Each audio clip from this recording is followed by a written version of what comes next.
Hello everyone, my name is Edith Grover. For my source presentation, I will be covering when I first became interested in art,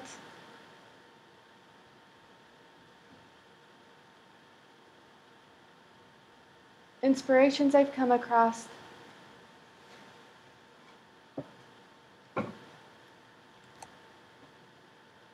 I was born and raised in Wrangell, Alaska by my single mother. As she would often go to work, my grandparents would be the ones who watched me. At their house, I began to learn to read using the Alice in Bible Land storybooks. While reading, I would often look at the pictures inside each of the books, and I would place myself inside the images. I would explore it, look under the rocks, pay attention to the design on the rug. From there, I moved on to the novels. As these didn't have any pictures within their pages, I would instead look to the picture on the front of the book, and from there take the design that the artist used.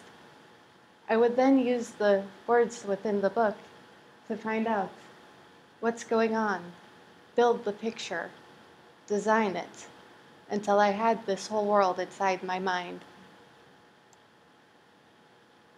Other things I did at my grandparents' house was sitting on the couch, I would play with the tabletop fountain. In this case, I would use my finger to place myself inside the image. I would imagine that I was the tip of my finger as I ran across the bridge, looking around every corner, looking up at the huge castle towering over me. At my other grandparents' house, I watched as they built their house from the ground up. The whole process was a piece of art to me. The base, the support beams, everything. They also designed landscapes around the house, making the whole area a piece of interacting art for me. Art has always involved nature, whether it reflects nature, shows nature, or is within nature. My mother was the one who interested me in video games. With the video games, I was able to experience all these different styles, different cultures hidden in it, different color designs, graphic designs. Some images would be meant to be viewed for their artistic features and not really interacted with, while others, they would be designed in order to interact with it. One recurring theme on the video games was never-ending stairways or towers. I eventually ran into enough of them that it really started to frustrate me, so I decided to try and work out my frustration through ceramics. And Lemmings Leap was the result. During the glaze firing, two of the stairways ended up disconnecting from the towers. One of my classmates ended up coming up to me and asking, "Did you do that on purpose?" My automatic response was, "No, but the lemmings had to have somewhere to leap from." So the name just really seemed right and stuck with me for that one. Another video game had this one village where there were multiple houses of different styles. I recently realized as I was putting it into clay that the different styles to me represented different cultures. A way of people with different traditions living together in one village in harmony.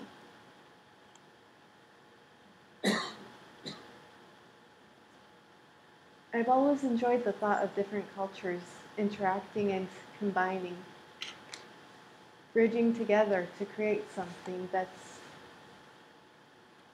better than before, and yet still also holds some components of the original traditions that it's comprised of.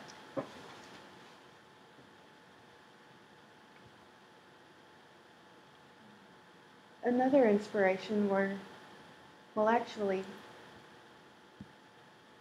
it seems to me that churches, cathedrals are one place where cultures have really interacted together. One area would build a cathedral or church, and then the builders would move on, bringing their style with them to a different area, a different country. And that caused the style to spread. Then also other areas would look at one and say, I really like that style, or I really like that component, so they'd incorporate it. Ending up with the combination. My favorite of the cathedral styles is the flamboyant Gothic style. It's also referred to as the flame-like style because of the small detail and flame-like protrusions. Another component is the flying buttresses, which gives it a light, airy feel. I think one of the reasons I enjoyed it so much is because of the small detail involved. My search for detail ended up leading me to lace working and needle tools. And I also tried tossing in a small component like the vines on the side.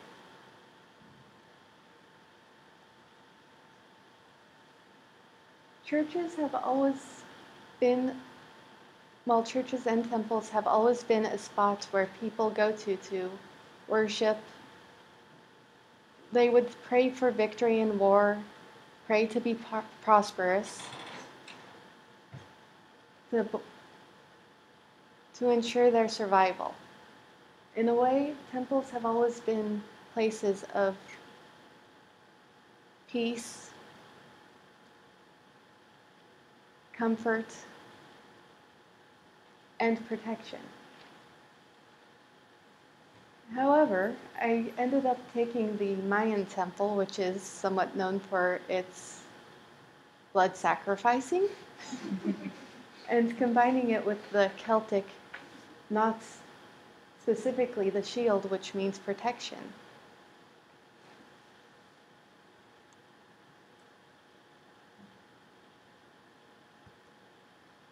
Another spot I looked to for inspiration was Inca, Peru, and their steppe farming.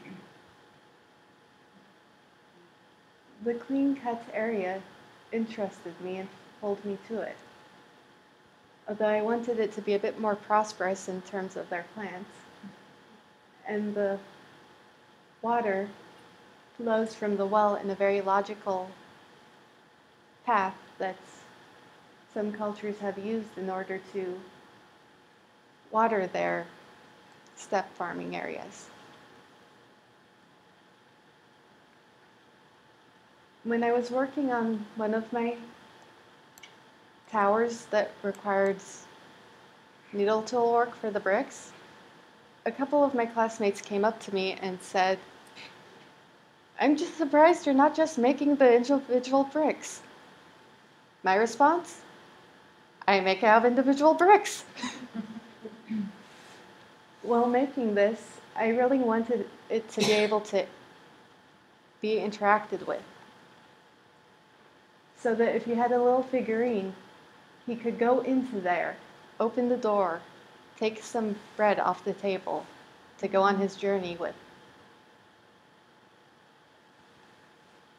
From there, I've been seeing all my classmates work on the wheel, which I hadn't been working on for a while, to make cups and bowls. I was starting to feel sad that I hadn't made any cups in a while, so I made some of my own. As the wheel makes me motion sick, I instead ended up looking at my leftover bricks from my earlier building and decide, okay, let's make them into a cup. The end result really makes me happy, and I plan on furthering it, evolving it, and growing the style. One component of it I really enjoyed was that if you looked on the inside, you can see the individual bricks. I was not expecting that part of it to happen. For my two-dimensional work, I've always enjoyed the linear perspective and light colors, clear, crisp feelings. I've also been pulled to the Pompeii style, simply for how it evolved, where it first works on the textures of small blocks of texture, specifically marble, and then how it evolved into perspective, windows, and also combining.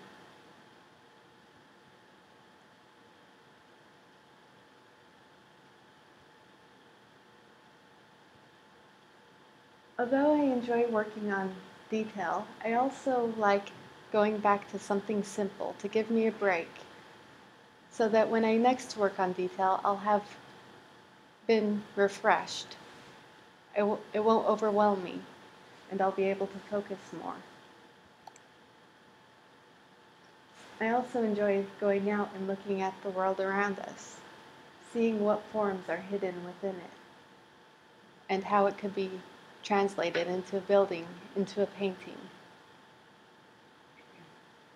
As I'm nearing the end of my schooling here at UAS and getting my bachelor's, I'm planning on heading home to where I'll get a job and eventually have a kiln at home to work on. I hope you enjoy the rest of our presentations.